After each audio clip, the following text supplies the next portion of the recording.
If you're enjoying the Health Geeks Book Club podcast, we'd appreciate if you hit the subscribe button, leave a like, rating, or review, whichever your preferred podcatcher platform allows. This edition of our podcast is brought to you by 360 Health and Well Balanced Nutrition. Welcome to the Health Geeks Book Club podcast. Listen in as Kristen Norton and Eleanor Russell review all those great health and wellness books you've been wanting to read or you have read and want to talk about. Here's Kristen and Eleanor. Hey everybody, we are back talking one more time our final takeaways from the Next Level Metabolism, the Art and Science of Metabolic Mastery by Dr. Jade Teta. And hey, you want to hear how I first learned about Dr. Jade, Eleanor? Yes, I would like to know. So I was in a therapy session, and my counselor, I was saying, I haven't been to my boot camp classes, and I feel so off track. And she's like, you know what? I heard that those aren't so great for you anyway, that they're too hard on your cortisol levels, and they're more stressful. And I'm like, oh, yeah? But you felt good doing them, didn't you? Oh, yeah, I did. Yeah. And proud of yourself when you got there and finished one of them. Absolutely. But I would be incredibly sore and sometimes have migraines afterwards. So it was kind of a love-hate thing. But she was like, you should check out Metabolic Living. There's this functional medicine doctor who is all about rest-based training. And I'm like, what are you talking about, lady? So I looked it up, and over... I think it was before COVID or maybe just the start of COVID, he started this immunity boost diet or immunity boost training, and it's a free 30-day workout. So she had sent me to that. They're like 20 minutes max. You can do them from home. They're free on YouTube, and I fell in love with that way of training, and turns out that that was my first exposure to Dr. Jade Teta, and he is the something he's well known for is this rest-based training. And he is the author of the book we're reviewing, right? Yes. The Next Level Metabolism. Yeah. And so that's how I learned of him. And, we earlier, if you haven't been listening, go back to the last 3 podcasts. We dive into the concepts. In this episode, we're going to talk about our final takeaways. One being his exercise recommendations, because he was a personal trainer for 25 years. Absolutely. So rest-based training. One of the things that I've lost track of in here, no, I haven't. I found it. I told you initially that I was impressed with his integration of lots of different disciplines into the way he's counseling his clients. Yeah. And one of the things that struck me, and I think is related to this rest-based training, is he incorporated self-determination theory. Self-determination theory posits that those who are given autonomy over change are far more likely to develop and maintain an innate motivation. So what that means is if we have choice, we behave better. And I think even in the pecking order studies they've done, in societies, that the hen that pecks the most is the happiest, and the ones that get pecked are not, because they don't have any control over when they're going to get pecked, Mm-hmm. And so I do believe this self-determination concept is so cool when applied to exercise. Because I'll take this back. Initially, I think I was introduced to this, but then the whole fitness industry came along after my initial exposure to fitness, because I had a really exceptional experience as a teenager. And this idea of go places, sweat hard, push yourself to the limits, do it again. And coaching for athletics seemed to be the same way. But what he's saying is do it like we're going to do weightlifting. Let's lift weights to the max, get the burn, and then rest. And don't do another set until you're ready to do another set. And then do it again. And maybe do it five repetitions of that routine. I really love this, too, because when I first got into dietetics, it was medical nutrition therapy. If someone has this disease, here is what you tell them to eat. And so you start off as a young dietitian and you're like, okay, you have diabetes. You need to change this, this, and this, and you need to eat that, that, and that. And it wasn't patient-centered, or it didn't include those 4 Ps that he was talking about. Like the practical piece of that? Yes. And so, you're told to tell people what to eat. And since then, I've been trained in motivational interviewing and took life coaching courses and drastically different dietitian now.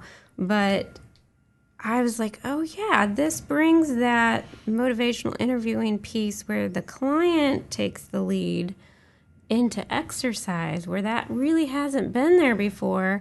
And this is why I was really struggling. Although I felt great when I was at the boot camp, it was like this atmosphere, like you need to lift heavier, you need to do more. And that kind of motivation is good to a point, but I wasn't able to listen to my body, and then I would be miserable and have migraines after that. So in his rest-based training, he tells you to push until you can't, and then rest until you can. Isn't that great? So it's that motivation to, yes, push yourself hard, but only you know when you need to take that break, and take that break as long as you need to until you can get back and do it that hard again. And the evidence, he does have some evidence that the people that do that have better outcomes. Yeah, because you would think, oh, well, they're going to be lazy and they're not going to push hard. They even intuitively knew the 2-minute break that he would have recommended, and they do it because they're choosing to do it. So that puts that whole mental, the first M in our 4 M's, the mindset. I want to do this. I'm ready to do this. I have a totally different chemical environment around my cells when I then go to push them. I love this. And I also, that idea of exercise motivation and self-regulation is just great. He has some ideas about contrast therapy that I've played around with because I've been introduced to that since we've been reading. I remember seeing Mel Robbins, who wrote the 5... High Five Habit. Thank you. I was seeing her jump into an ice bucket and sit there for a while, and I thought, what's she doing? And then seeing over and over more athletes are using these ice baths. And so this contrast therapy, he talks about hot and cold, and switching between them is helping the metabolism be flexible. And as I said earlier, I had a very exceptional experience as a teenager. I was employed at a physical fitness institute, and I had been taken there because of a medical condition I was struggling with, and the idea was that exercise during my developmental years might fix the problem, or at least reduce the severity of it, and it did. But in there, we would exercise. We had saunas, and we would jump out of the sauna into a cold shower, back into the sauna, out into the cold shower, back into the sauna, out into the cold shower. And then there was actually a bed that we would get in and rest for 20 minutes. And it was the most luxurious experience I can imagine. So I'm revisiting my desire to own a sauna now. Yeah, that sounds Or amazing. at least I know my local Y has saunas, and it's accessible to me, probably some other places. But I do, what they're talking about is that deep temperature change pulls the blood to the core and then causes it back out to the extremity. And as I used to talk about, we were exercising those big vessels like the aorta, giving them a good workout. But he's talking about some of these chemical changes that go on with heat shock proteins. And when I was working in the School of Medicine, there was a fellow named Mike Teitel who has spent 30 years looking at heat shock proteins. And there's that idea of consistency, which is the same thing about our lifestyles. Building a lifestyle, building a career over 30 years, these ideas of switching things up so much. So many people that I've seen with weight problems, eating problems, behavior problems have just been bouncing between things instead of finding that, listening intuitively, what makes me happy, where is my gift, how do I contribute to the better of the society and all that. And you can't do that unless you have a healthy body. Yeah. So Anyway, I love the section in here about metabolism disruptors and how to use them. Can I go back to exercise for a minute before I go that forward? So I wanted to mention that he busts some myths, I would say, about exercise and has some recommendations. The first one, I'm just going to kind of read them because that's the easiest way. The first is that most people believe if they exercise in a manner similar to their favorite athlete, they will achieve that same athletic look. The truth is that most athletes don't look the way they look because of the exercise they do. They do the exercise they do because of the way they look.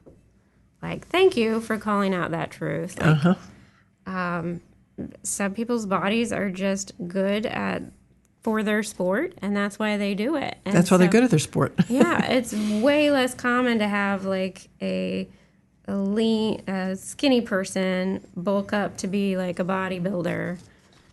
So we all have our different types. Don't try to do that same exercise to be that body type. Love it. It doesn't work that way. Yeah. The second one is that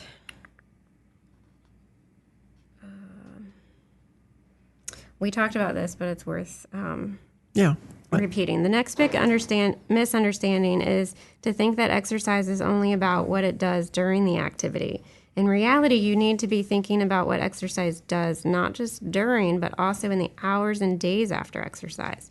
If you're looking to optimize your muscle to fat ratio, then doing a 500-calorie workout that causes you to be so hungry you end up consuming 800 calories is not smart.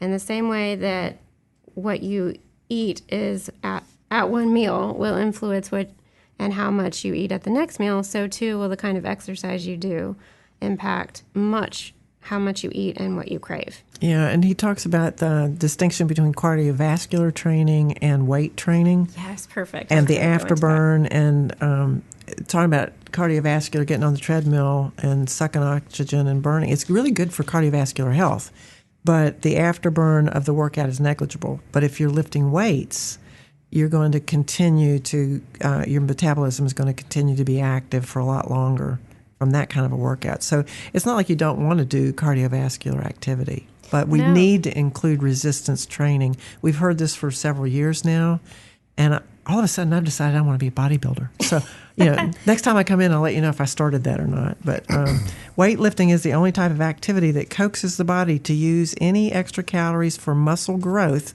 rather than fat gain. It's the workout that keeps on giving.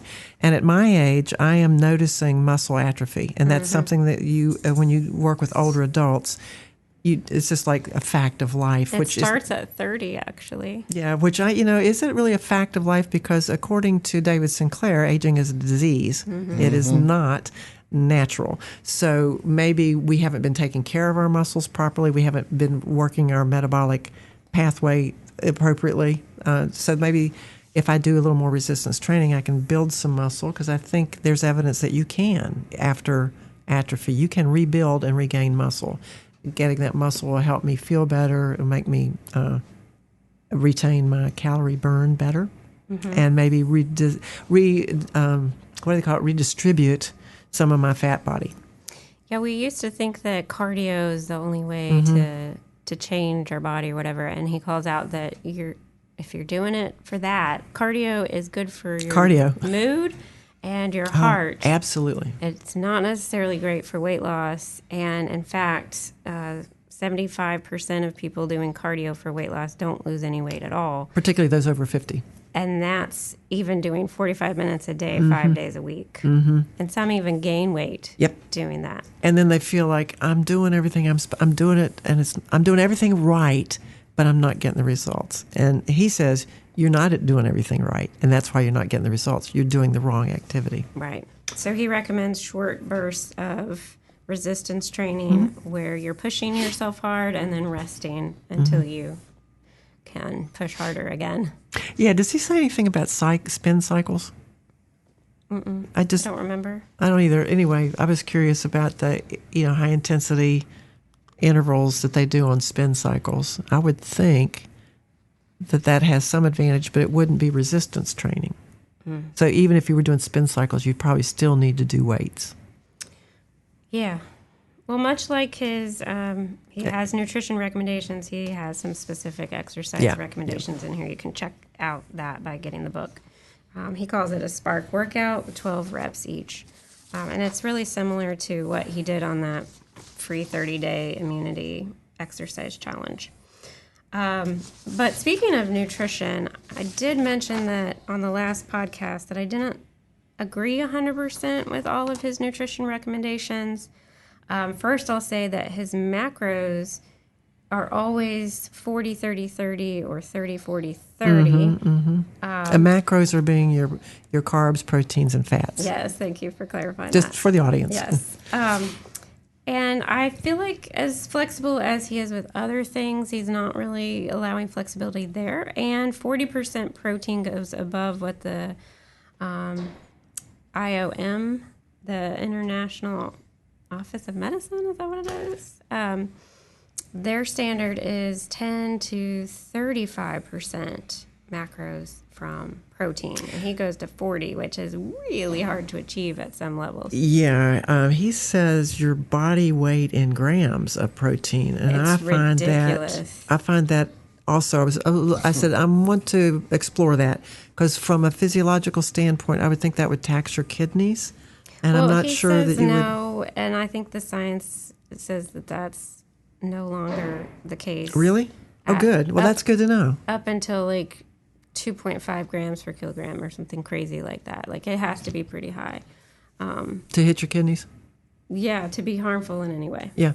Well, the other thing about that, you were saying for our listeners, that 30, 40, 30 or whatever is calories derived from, it's not your grams of carbs, your grams of protein, and your grams of fat, because fat has, 9 calories per gram? And carbs and protein have 4 grams. Yeah, so when you look at those percentages, that's why I'm saying that part of the book gets a little technical and you can get confused and maybe not interpret it. And that's why having a professional work with you can help you move through this new metabolic journey if you're deciding to read more about this and incorporate it. Absolutely. And the last thing I'll just say about the macros is, we talk about European lifestyles and the Mediterranean diet is, in the blue zones and very well aligned with the well-balanced approach that we take. And the common macros for that, the protein is usually only 20%, 15 to 20%. So I just want to throw that out there that's 15 to 20% in a typical Mediterranean, and he goes all the way up to 40% of your calories from carbs. Yeah, but I think protein. Yeah, and I think what I understood him saying why he was choosing that is because the satiation, not satisfaction, but satiety from protein maybe reduces cravings. And so I don't know, you would have more experience with that conversation? Yeah, I agree with that. I don't think that 40% is necessary to get you could that still get level. that. You could still get that. Yeah, and he did make a distinction between satisfying, because we get that mindset about I really want that French toast that he was talking about with all the syrup, which is a mental thing rather than maybe my body needs the calories to function. And so that satiety lets you think about the French toast and say, someday I might have that as a treat, but I can pass it today. Right. It doesn't make me crave it so much that I take an action and eat it. Right. Yeah. So one thing I did like that he has in the book is the 5S diet. Yep. So, I love vegetables. We push vegetables and plants. And so what is the 5S diet? I think a good way to do it is with this 5S diet because it's very veggie heavy. So soups, stir fries, salads, shakes, and scrambles are all great ways to get lots of vegetables, protein in, and room for some high fiber carbs as well. So I liked that, the 5 S's. Get your soups, stir fries, salads, shakes, and scrambles in. Yeah, and I like that high fiber thing because talking about the pops and bugs that we talked about earlier, you want to get the toxins out of your body. And so the fibers are going to help that gut move things through your system and deposit them outside of your system. The good poop syndrome. Yeah. Which, is a necessary thing because if you retain those toxins, they can be reabsorbed. Right. And so... Well, you know what? We said that we were going to talk about the final takeaways, exercise, nutrition, and he talks a good bit about mindset and mindfulness and movement, which all kind of go into stress reduction. Absolutely. Right? So he talks about the science of stress and how it's raising cortisol. And I like how he talks about hormones, because we think of like cortisol like good or bad, right? But it depends on who they're hanging out, who the hormones are hanging out with. So in some situations, cortisol can be helpful for us. In some situations, it's the opposite of what we want, especially if there's too much cortisol or long-term stress. So when he talks about assessing your schmeck, right, your hunger, your energy, your cravings, Your mood, your sleep. he ties that all to your stress levels, and then back to, are you getting outside to walk? Are you getting time to rest and sleep and be mindful and laugh? And I just love how he brings that full circle. I do too. The only other thing in this book that if we had maybe another podcast that we could really play with is the female hormonal cycle and eating and exercising and applying all these things too, because he goes into a lot of detail about how special or how different the female body is from the male body. The male body has two hormones basically, and they're pretty much constant levels, where women have over their lifespan, a change in hormonal combinations and levels and even fluctuation within that season. Yes, and then within the month, So applying the EMEM and the ELEL, it depends on where you are in those hormonal concentrations. He has some really good recommendations that are very detailed towards that. And I would say that, again, professional would be good. Perimenopause and menopause. Pregnancy. But basically with perimenopause and menopause, he's really pushing the eat less, exercise less, and the rest space and the stress management. He says, if you're in those stages, then your estrogen, which is usually supportive for stress management, is either decreasing or it's fluctuating, and you need to be that caretaker that estrogen used to be for you. Yeah. I liked how he said that. So give yourself permission. He prescribes women in this age to go out and have 3 or 4 rest-based activities. So instead of exercise, you go and have spa treatments a couple times. Get a manicure and a pedicure. I kind of giggled at that. I did too. Oh, that's cute. Who's going to take over the load of work that needs to be done? Yeah, But which is that practical consequence of where are you? The fourth P in his 4 Ps. It's like, that's not practical. I don't have the money. Well, anything else to say? Because I have a really great quote in here that I want to end on. Okay. Well, what I will say is that this has been a fun discussion and a critical discussion, and is relevant to so many people that I know, and maybe some of you that are listening, that I would recommend this book. So, yes, there's more to say about it, but we probably have said enough for today, and take us out. Yeah, and if you're interested in this and want to dive deep, get his book. Read it with a book club, meet with a professional, listen to his podcast. He's got some programs out there. I will say, though, he has a Find Your Hormone Type blast campaign out there right now. That's right, yeah. And I did it to see what was going to happen. So I thought that'd be kind of interesting. And so I got my hormone type, and then it wanted to sell me a whole bunch of products. Oh. And before I could check out, I had to listen for like 30 minutes to the spiel about that product. And I said, I don't want it. Sorry, Jade.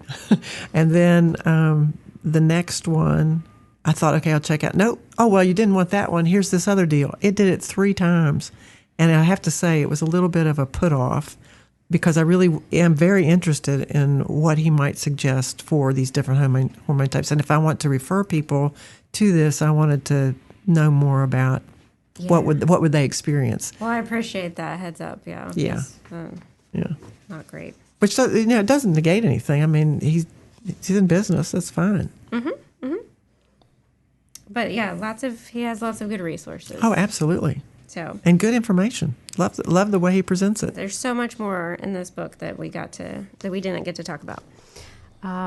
So he says, I like, in the beginning when we first started talking about this book, you said how much you appreciated his whole person approach. Mm-hmm. And he kind of ties this all in the conclusion, and it made me really happy. So his book is The Next Level Metabolism, because this is what it truly means to be next level.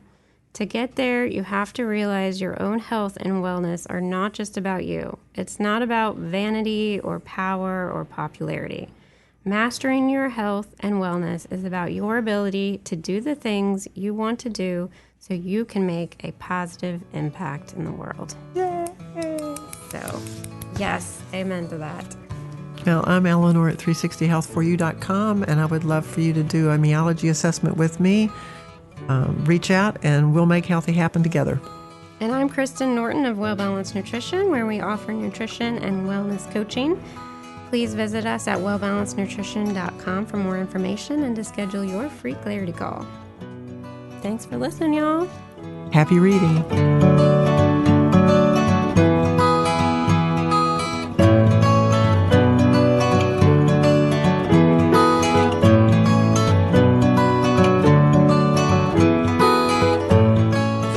And opinions stated in this podcast are solely those of the contributors and are not necessarily those of our distributors or hosting company. This podcast is copyrighted, and no part can be reproduced without the expressed written consent of Kristen and Eleanor.